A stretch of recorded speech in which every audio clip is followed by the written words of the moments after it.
This is a CountryBoyModz production.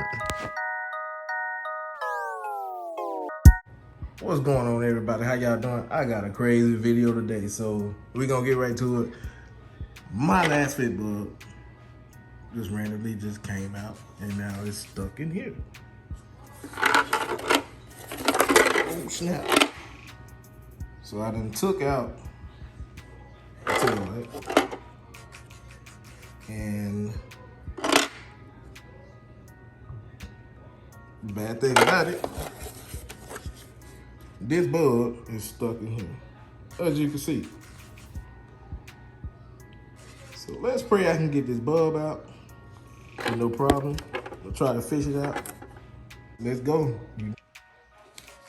All right, so I was able to get it out.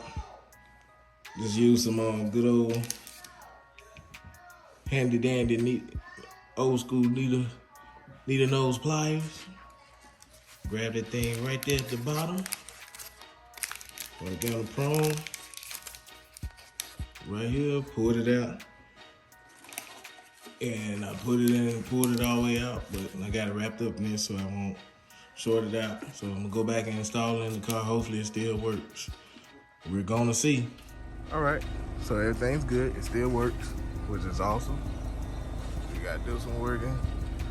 But let's get ready to put that light back in and go from there.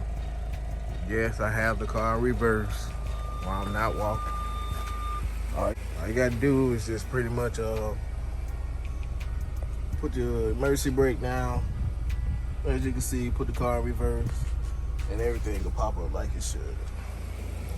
So that's how you test your light. We definitely got it in there. So put everything back together and that's it. Y'all peace out, take care.